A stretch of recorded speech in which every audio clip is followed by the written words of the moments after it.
Go through your backswing as per normal. But as you go into the downswing, I want you to shift over an inch or two. Now, as you continue to turn, I want you to lengthen your body, extend that left knee, and get your chest up to the sky. So that's extension. That's combining rotation with extension on the way through, creating space, creating length, and creating power. But if I just want to hit the golf ball, why would I do that? Like, why would I get into transition and feel like I'm getting really tall? Isn't that going to make me top it? Well, the golf club, as it's traveling down, as your arms are unloading, you need to have enough space so that the golf club can extend, you can accelerate it, and you need to extend to actually have the room to do that. Most people end up doing, when they don't extend, when they keep all this flexion, they stay down with the hips, they keep that flex in that left knee, is they end up forcing themselves to buckle the arms and create this collapsed arm structure. Collapsed legs, collapsed arms, beautiful top shots straight down the guts like that. So if we want to fix that, we want to get the belt buckle extending, finishing high through the ball. We want this lead leg extending. What's a great drill that players can use? Well, I love the drill of being able to go through to a finished position where the arms are extended in front of the chest, where you have your belt buckle to the target, left knee straight, so that lead leg is fully extended. This right there. So this full straight position of the body, if you learn what that feels like, and initially I'd have you go through some swings without the golf ball, but finishing with that as your end goal, this is going to teach you to extend properly. I always work with players, giving them the phrase to remember of like, finish with the end in mind, right? Yes. So if I get and build in a feel of what it is like to finish, like my favorite tour player, and get a sense of the chest facing more up towards the sky, the belt buckle being as high as I can, feeling really engaged through my glutes, my hips push forward, my knees close together, my right foot up, the back of my shoe facing towards the camera behind us. All these together start to combine to give me that sense of what it is to let my body lengthen post impact into this very strong, powerful position. Yeah. So if I was to then go, well, what was I doing before? And I was staying down, that comparison going, this is buckled, that is down towards the ground with my heel, my knees are generally going to be separated, I certainly don't feel powerful. Correct. Well, then you have this distinct difference between what is good and bad, and really that'll help you start to work in the direction that you want to go.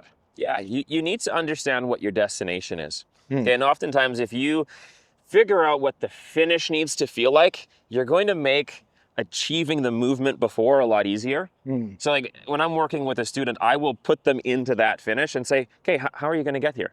Yeah. What do you need to do to get to this end goal? Yeah, okay. So what I'm going to do is I'm going to start off by actually just scooping one up there, pushing my hips forward and up, and finishing into this position, feeling really strong. And I would really, really encourage everyone at home to work on this same feeling here. Riggs, point out a couple of things for me. Okay, so we've got arm extension. That's the first thing I'd look at, making sure that you get everything out of the arms. The fact that you have pushed your hips towards the target tells us that you haven't left anything in terms of that hip flexion right here. Yeah. So we've used the glutes. Okay, this hasn't come from your lower back. I'd make sure that we want to understand the difference between arching with the lower back versus extending with the hips. Correct. Yeah, we want to keep the spine nice and neutral, use the glutes. The legs have squeezed together, so we've squeezed the knees. That makes sure that we haven't allowed that trail leg to kick towards the golf ball too much. And you've got everything out of that trail foot. You're on the toe. So you've achieved full extension here. I feel like a new golfer after that. So the good thing is, and at home you might be looking at my body and go, wow, isn't that hurting his lower back? Absolutely not. Like, I am not contorting my spine in any way that isn't natural from what I would do in my everyday life. Because if I'm standing like this, and you can see this from face on, if I was to then just go like that, or you go, it looks like a golf follow through, right? Exactly. Sure, there's a little bit more weight forward, but I'm not overarching my spine. That's very important for players at home to know. Well, I'd say if you were to hold that golf club as though it were a barbell, I think most people can relate to this movement. If you've done a deadlift in the gym, okay, where you're holding that barbell at your shins, and if you keep that barbell close to you and you stand up through the legs using your glutes to extend the hips, That's what we're looking to feel. Yeah. We're not looking to feel like we get into this arched back movement like this. That's what's going to hurt you over time. Yeah, yeah. And you might look at players on TV and go, well, it looks like they've got a big arch. What you'll actually see is that is usually coming from this big extension of the upper spine, nothing to do with the lower. We're not trying to hurt your back here at all by demonstrating here. We're just showing you what a big, tall finish looks like. So after I've scooped a couple down there, would you say then building in a little backswing like that That was textbook. is going to help? Yeah, 100%. And it's surprising, right? When you think about finishing with the end in mind and you're in this setup, before I hit that, I was going finish tall, finish tall, finish tall. And that was the feel and the thought that I had. And impact just happened. Like it was crispy, it felt good. And that's the whole point of building a functional setup, right? Absolutely. If you don't have a functional setup, you might not strike it as well. So make sure you get that in check first. But then once you've got your functional setup, by simply trying to finish with the end in mind, you can hit those beautiful little crispy shots like that, and it won't be that much hard work. I love the concept of hitting with the downward strike as the body goes up. Yeah. Okay, the club's got the down in it, but the body's got to go up so that you have the space to strike it well.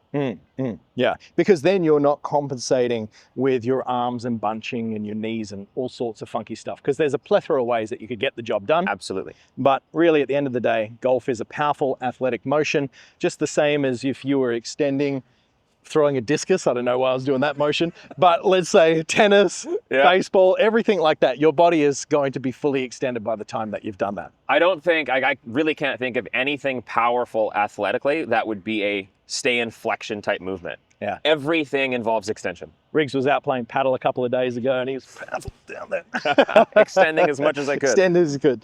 All right, so one more. Let's get to this nice big post finish. Buttery. Just like that. Thanks for watching this video. YouTube thinks that you would benefit from watching this one next. So click that card and it could be the tip that you need to take your game to the next level. I'll see you next time.